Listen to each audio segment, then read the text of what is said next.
Good morning students. हम पढ़ रहे थे चैप्टर कॉन्स्टिट्यूशंस और उसमें हमने कॉन्स्टिट्यूशन के अंदर देखा था कॉन्स्टिट्यूशंस क्या होता है और कॉन्स्टिट्यूशन है वो किस तरह से वर्क करता है। ठीक है, और इसके अंदर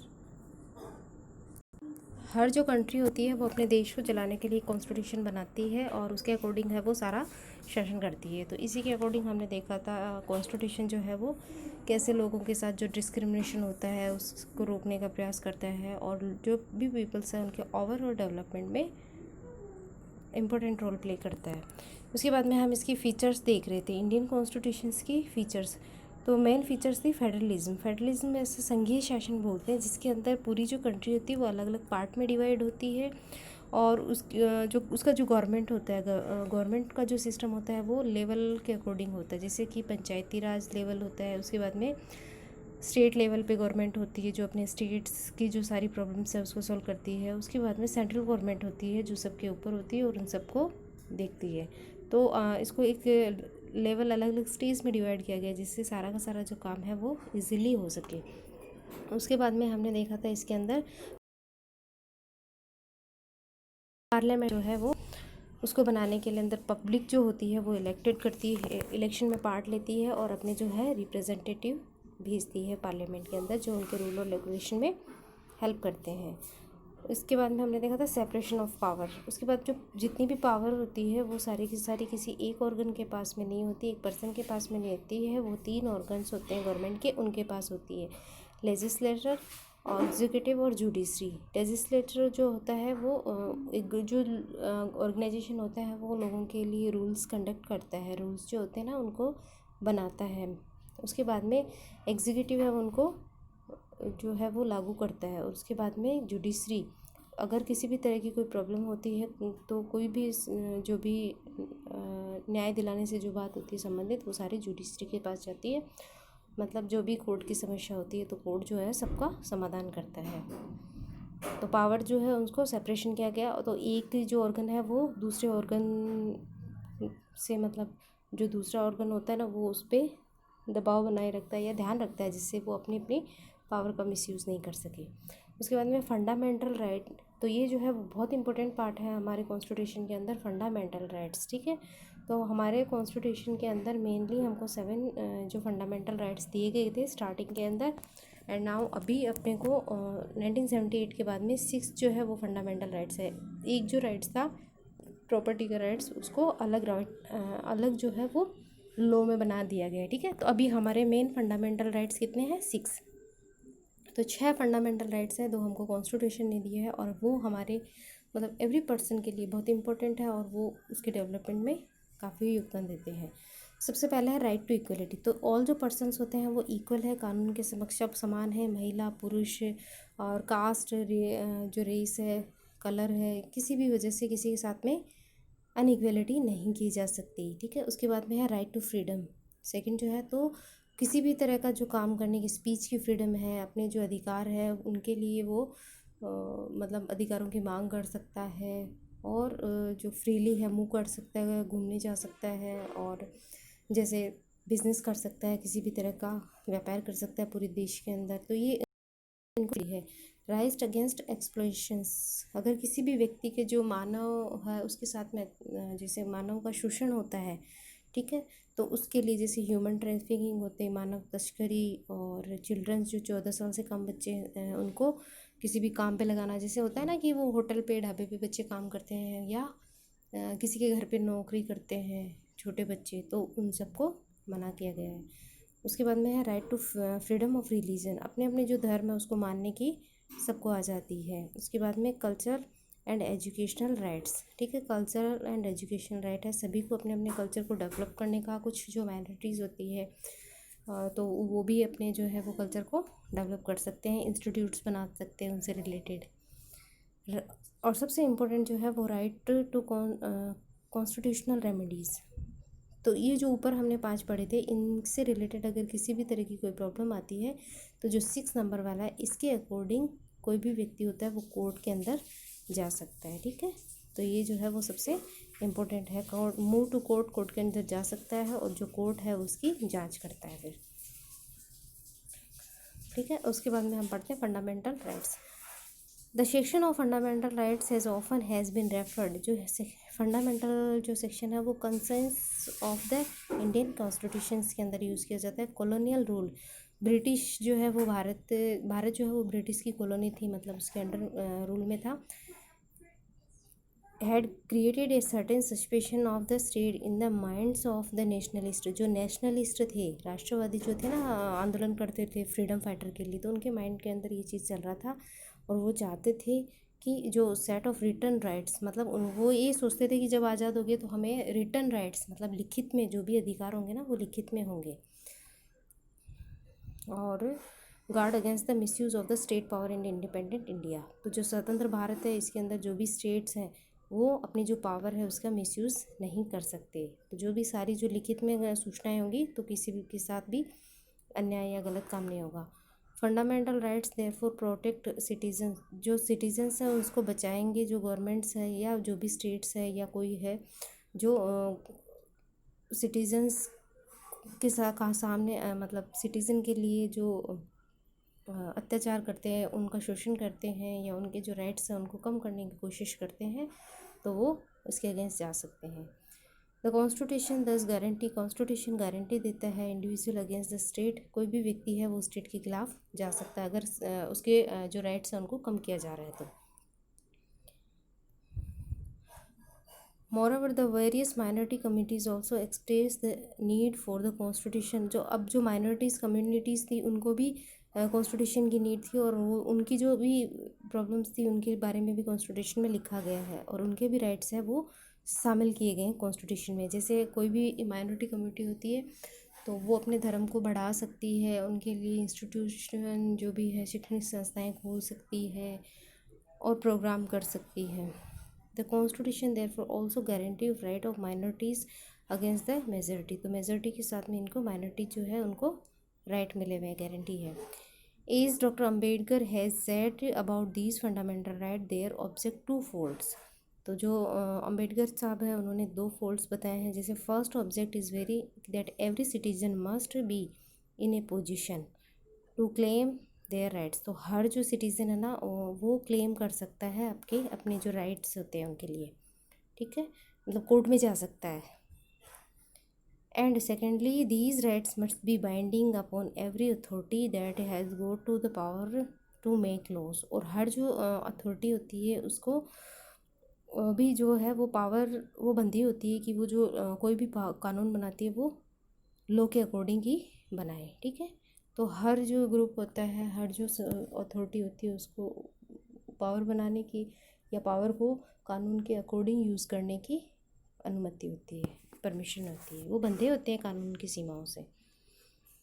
इन additional to fundamental rights the constitution also has a section called, fundamental right के अकॉर्डिंग एक और सेक्शन ऐड किया गया है जिसका नाम है directive principle of state policy, DPSP बोलते हैं जिसको, ठीक है। तो इसके अंदर ये जो हमने पढ़े थे फंडामेंटल राइट्स, तो ये एवरी सिटीज़न के लिए पर्सनली होते हैं, और अगर कोई भी व्यक्ति होता है वो पर्सनली कोर्ट में जा सकता है, इनको चैलेंज कर सकता है। लेकिन DPSP जो होते हैं इसको कोर्ट में चैलेंज नहीं किया जा सकता। ये सेल्फ जो स्टेट होता है उसकी सेल्फ की पॉलिसी होती है, वो मतलब खुद के निर्णय लेता है कि हमें हमारे राज्य की जो स्टेट है उसके डेवलपमेंट के लिए क्या क्या जो है वो प्रोजेक्ट बनाने चाहिए जिससे हमारे लोगों का डेवलपमेंट हो। This section was designed by the member of constitution assembly, तो ये जो उस टाइम कॉन्स्टिट्यूशन असेंबली थी उसके मेंबर ने बनाया, to ensure greater social and economic reform, तो जो लोग हैं उनकी सोशल और इकोनॉमिक जो स्थिति है कंडीशन है वो अच्छी हो जाए। And serve as a guide, एक गाइड की तरह सर्व करना है to the independent India state to institute law and policies, state जो है वो पॉलिसीज़ और लॉ बनाएगा to help reduce the poverty of the masses, मतलब जो गरीबी है उसको कम करने के लिए स्टेट है वो अपनी पॉलिसीज़ बनाएगा, ठीक है। नेक्स्ट है which fundamental right will be following situation violate, तो कौन सा जो फंडामेंटल अभी हमने इधर 6 पढ़े थे तो उनमें से कौन सा इनसे रिलेटेड होता है वो आपको देखना है, ठीक है। इफ़ ए 13 ईयर चाइल्ड, अगर 13 साल का बच्चा एक फैक्ट्री में काम कर रहा है तो उसके लिए कौन सा होता है, तो होता है ना जिसमें 14 ईयर से कम वाले बच्चों को लेबरिंग में नहीं रख सकते। उसके बाद में if a politician in one state decide do not allow labour from other state to वो एक जो पॉलिटिशियन है वो दूसरे स्टेट के जो लेबर्स हैं उनको वर्क के लिए अपने स्टेट में नहीं आने देना चाहता, तो वो था ना फ्रीडम ऑफ वर्क, तो राइट टू फ्रीडम है, काम कहीं भी करने के लिए जा सकते हैं। थर्ड है if a group of peoples are not given permission to open a Telugu medium school in Kerala, तो जो भी है उसको तेलुगु मीडियम स्कूल की परमिशन नहीं मिल रही है, तो ये हमने एजुकेशन कल्चरल एजुकेशनल राइट देखे थे, तो इसमें कल्चरल एंड एजुकेशनल राइट हो जाएंगे। The government decide no to promote an officer to the arm force being a women, एक जो गवर्नमेंट है वो डिसाइड करती है कि वो प्रमोट नहीं करेंगी एक ऑफिसर को क्योंकि वो महिला है इसलिए, ठीक है। तो ये हो गया ना अनइक्वलिटी, भी भेदभाव कर रहा है महिला और पुरुष के नाम पे, तो राइट टू इक्वलिटी का यूज़ करना चाहिए उनको। नेक्स्ट है secularism. A secular state is one in which the state does not officially one religion is the state religion। Secular state के अंदर क्या होता है कि कोई भी जो स्टेट है वो ऑफिशियली किसी भी स्टेट को रिलीजन के नाम पे प्रमोट नहीं करेगा, जैसे कि ये जैसे कि इंडिया की हिंदू राष्ट्र है या फिर मुस्लिम राष्ट्र है, तो ऐसे वो किसी एक जो है ना पर्टिकुलर रिलीजन के नाम पे इसको प्रमोट नहीं करेंगे। जैसे हम कहते हैं ना जो मुस्लिम पाकिस्तान है वो मुस्लिम कंट्री है, इंडोनेशिया मुस्लिम कंट्री है, तो ऐसे हिंदू कंट्री है, तो ऐसे हम लोग है ना उसको सपोर्ट एक को प्रमोट नहीं करेंगे, हम जो है सारे जो रिलीजियस है उसको सपोर्ट करेंगे, ठीक है। सारे जो रिलीजन है धर्म, भाई हमारे इंडिया के अंदर हिंदू मुस्लिम सिख ईसाई बौद्ध सब रहते हैं, जैन पारसी, ठीक है, तो हम सबको प्रमोट कर रहे हैं, सबको सपोर्ट कर रहे हैं, लेकिन हम ये नहीं कहते कि इंडिया जो है वो ओनली हिंदू कंट्री है, ठीक है। तो इसको बोलते हैं secularism. We will read more about in the following chapter, ठीक है। You now understand the way in which a country history often determine the kind of constitution that a country adopt for itself, कि कोई भी जो country होती है ना वो अपने लिए कैसा कॉन्स्टिट्यूशन बनाता है ये उसकी हिस्ट्री पे डिपेंड करता है। The constitution plays a critical roles in on laying out the ideals that we would like all citizens of the country to adhere to, including the representative that we elect to rule us। तो हम जो हमारे जो representative उनके उनको rule करने के लिए इलेक्ट करते हैं, चुनते हैं, just like in the game of football के गेम की जैसे एक change of constitutive rules will effect the game, एक ही जो नियम होता है वो खेल को प्रभावित करता है, उसी तरह से तो Indian constitution has be amended over the year of reflect new concern of polity, तो इसके अंदर जो पॉलिटी है उसके नए नए जो आयाम है वो दिखते हैं। Often a major change in the constitution mean, मतलब बड़ा परिवर्तन नहीं होता, इसके अंदर छोटे छोटे परिवर्तन चेंजेस होते हैं। Constitution mean A change in the fundamental nature of the country, तो जो मेन जो है ना अगर चेंज करते हैं तो वो फंडामेंटल नेचर में चेंज हो जाता है। We show this in the case of Nepal, जो हमने नेपाल के केस में देखा, and how it needed to adopt a new constitution after it became a democracy, तो ये डेमोक्रेसी बनने के बाद में इसको नए कॉन्स्टिट्यूशन की किस तरह से ज़रूरत पड़ी, क्योंकि पहले उसमें मोनार्ची रूल था। The different features of Indian Constitution outlined above involve completed ideas that are often not easy to grasp, ठीक है। तो जो इंडियन जो कॉन्स्टिट्यूशन है वो बहुत ही वाइडली है, मतलब बहुत ज़्यादा वास्ट है, बड़ा है, तो इसके अंदर जो चेंज है वो धीरे धीरे कर सकते हैं, छोटे छोटे चेंज कर सकते हैं। Don't worry too much about this for the moment. In the rest of book as well as in your higher classes you will read more about these different feature of Indian Constitution। आगे की और क्लासों के अंदर और आप बहुत बार मतलब कॉन्स्टिट्यूशन की जो और फीचर है उनके बारे में भी पढ़ोगे। And understand more substantially mean, और आगे इसके बारे में डिटेल से आप जानोगी कि ये सब क्या होता है। कॉन्स्टिट्यूशन की ये एक आउटलाइन दे रखी है कि कॉन्स्टिट्यूशन क्या होता है और इसकी फ़ीचर्स क्या होती है, और कॉन्स्टिट्यूशन है वो किसी भी कंट्री के लिए क्यों ज़रूरी होता है।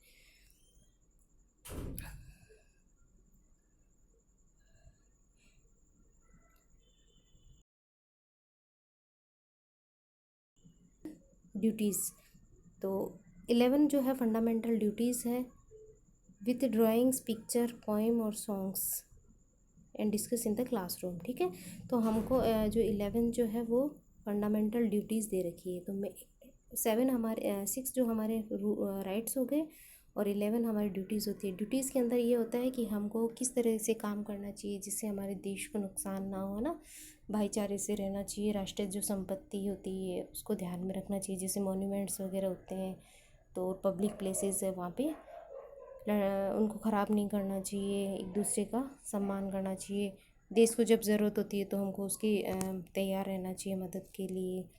तो इस तरह के जो 11 पहले हमारे मेन में 10 थे और 11 में था जो 6 से लेके 6 से लेके 14 ईयर तक के जो बच्चे हैं उनको एजुकेशन, कंपलसरी एजुकेशन, ये भी हमारी ड्यूटी है जिससे सारे बच्चे हैं वो पढ़ सके। तो ये हमारे कॉन्स्टिट्यूशन में लिखी गई है सारी बातें। अभी ये देखिए एक पिक्चर दे रखी है जिसमें साइन करें। Above photo show various member of the constitution assembly singing signing a copy of the constitution. ये कॉन्स्टिट्यूशन की जो है ना कॉपी रिटन में फॉर्म में है तो उसकी कॉपी पे साइन कर रहे हैं। 24 जनवरी 1950 the first photo from top show prime minister of Pandit Jawaharlal Nehru singing. तो पहली में तो साइन कर रहे हैं नेहरू जी और द सेकंड फॉर्म में doctor Rajendra Prasad president of constitution assembly. Rajendra Prasad जो है वो कॉन्स्टिट्यूशन असेंबली के प्रेसिडेंट थे। और फ्रॉम राइट टू लेफ्ट, ठीक है, श्री जयराम दास, ये इनके नाम है, minister of food and agriculture. Rajkumari Amrit Kaur health minister थी उस time. Doctor John Mathai finance minister थे। Sardar Vallabh Bhai Patel deputy prime minister and behind him Shri Jagjivan Ram labour minister. तो ये इन सब की पिक्चर दे रखी है। ठीक है, तो ये हमारा चैप्टर हुआ और आई थिंक आपको समझ में आया होगा कि तो कॉन्स्टिट्यूशन होता है और उसकी फीचर्स हमने देखी थी। अभी एक बार हम इसको देखते हैं। Why does a democratic country need a constitution. तो एक की जो डेमोक्रेटिक कंट्री होती है उसको कॉन्स्टिट्यूशन की ज़रूरत क्यों होती है। कोई भी जो कंट्री होती है डेमोक्रेटिक कंट्री होती है तो उसके जो रूल और रेगुलेशन होते हैं तो वो कॉन्स्टिट्यूशन में लिखे होते हैं जिससे जो गवर्नमेंट है वो इजीली रन करती है और जो सारी जो पब्लिक है उसके लिए अच्छे से रूल रेगुलेशन बना सकती है, किसी के साथ भी अनफेयर नहीं होता है। तो इसलिए कॉन्स्टिट्यूशन की ज़रूरत होती है। हमने देखा था नेपाल में पहले तो मोनार्ची था तो वहाँ कॉन्स्टिट्यूशन की ज़रूरत नहीं थी, राजा जो करते थे वही मान लेते थे। उसके बाद में जब डेमोक्रेसी लाए, चेंजेस आए तो उसके बाद में उनको एक नए कॉन्स्टिट्यूशन की ज़रूरत पड़ गई, क्योंकि एवरी 5 ईयर के बाद में गवर्नमेंट चेंज हो जाती है तो फिर नए जो पर्सन आते तो वो जो रिटन में जो भी रूल्स लिखे हैं उनको अकॉर्डिंग वो काम करते रहते हैं। और जब रिटन में कॉन्स्टिट्यूशन होता है तो उसके बाद में वो किसी के साथ में भेदभाव भी नहीं कर सकते। लुक एट द वर्डिंग, ये दे रखा है इसके अंदर। फर्स्ट कॉलम है उसमें 1990 के अंदर जो नेपाल का कॉन्स्टिट्यूशन था वो, और उसके बाद में 2015 के अंदर जो तो इसके अंदर जो पावर थी वो एग्जीक्यूटिव पावर थी किंगडम ऑफ नेपाल, मतलब राजा के पास में और उसकी मिनिस्ट्री के पास में। यहाँ जो है वो नेपाल की जो पावर है वो काउंसिल ऑफ मिनिस्टर्स के पास में। तो नए कॉन्स्टिट्यूशन की ज़रूरत क्यों पड़ी। तो नए कॉन्स्टिट्यूशन की ज़रूरत इसलिए पड़ी क्योंकि उस टाइम तो राजा थे, उसके बाद में जब राजा ख़त्म हो गए, राजाओं का राज ख़त्म हो गया, नेपाल डेमोक्रेसी कंट्री बन गई। तो डेमोक्रेसी के अकॉर्डिंग जो भी रूल्स होते हैं वो उनको बनाने थे। इसलिए what would happen if there were no restriction on the power of elected representative। तो किसी भी तरह की रेस्ट्रिक्शन नहीं होती है तो क्या करते हैं, तो ये अपने पावर का मिसयूज़ करते हैं। उसके बाद में है सिचुएशन माइनॉरिटी को पहचानना है, important to respect and view minority in each of this situation. In a school with 30 teacher, एक स्कूल में 30 टीचर है, 20 ऑफ देम आर मेल्स। तो इसमें मेल्स है तो मेल्स की नंबर ज़्यादा है तो फीमेल क्या हो गई माइनॉरिटी में। उसके बाद में एक सिटी में 5% ऑफ पॉपुलेशन आर बुद्धिस्ट, ठीक है, तो ये भी बुद्धिस्ट जो है वो माइनॉरिटी हो गए। उसके बाद में फैक्ट्री में मैस एम्प्लॉय 80% वेजिटेरियन है तो 20% हो गए तो नॉन वेजिटेरियन इसमें माइनॉरिटी है, आपको पहचान के बताना है। In the class 50 students 40 belong more well families, तो 10 जो है ना वो हो गए माइनॉरिटी फैमिली से, ठीक है। तो इनको भी फैसिलिटीज़ अवेलेबल होनी चाहिए। उसके बाद में एक कॉलम दे रखा है, उसमें की फीचर्स दे रखी है इंडियन कॉन्स्टिट्यूशन की, और कंप्लीट करना है राइट टू सेंटेंस। फीचर्स की विशेषताएं बतानी, इंपॉर्टेंट क्यों है। फेडरलिज्म हमने पढ़ा था, इसमें फेडरलिज्म में हमने देखा था गवर्नमेंट जो होती है वो अलग अलग स्टेट्स में काम करती है। जैसे लोकल गवर्नमेंट होती है पंचायती राज के अंडर में, उसके बाद में स्टेट गवर्नमेंट होती है, और फिर सेंट्रल गवर्नमेंट होती है। फिर हमने देखा था सेपरेशन ऑफ पावर, तो पावर का किस तरह से सेपरेशन किया जाता है। जुडिशरी होती है, एग्जीक्यूटिव्स होती है, और जो होती है ना लेजिस्लेचर, तो लेजिस्लेचर है वो रूल्स को बनाती है, और एग्जीक्यूटिव्स है वो रूल को एग्जीक्यूट करती है, और जुडिशरी है वो इनकी जांच करके और फिर इनमें से जो भी जुडिकल रिव्यू देना होता है वो देती है। फंडामेंटल राइट्स ये हमने पढ़े थे, 6 फंडामेंटल राइट है एवरी सिटीज़न के लिए, ये स्टेट द्वारा दिए जाते हैं, और अगर इनको डिमोलाइज किया जाता है तो कोर्ट में जा सकते हैं। उसके बाद में देखा था पार्लियामेंट्री फॉर्म ऑफ गवर्नमेंट, तो पार्लियामेंट्री फॉर्म था, इसके अंदर जो रिप्रेजेंटेटिव होते हैं इनको इलेक्ट करके पब्लिक है वो चूज़ करके भेजती है। तो इनकी की फीचर्स है वो आपको देख के लिखनी है। उसके बाद में write down the Indian state which share border with the following neighbouring Nations, तो बांग्लादेश, तो ये बांग्लादेश है, इसके साथ वो अपने बॉर्डर शेयर करते हैं। भूटान, तो यहाँ पे भूटान है, इसको देख के आपको बताना है मैप के अंदर से ढूंढ के। और नेपाल है, तो नेपाल के साथ में किस किस की बाउंड्रीज शेयर होती है, तो ये आपको देख के होमवर्क के अंदर करना है, ठीक है।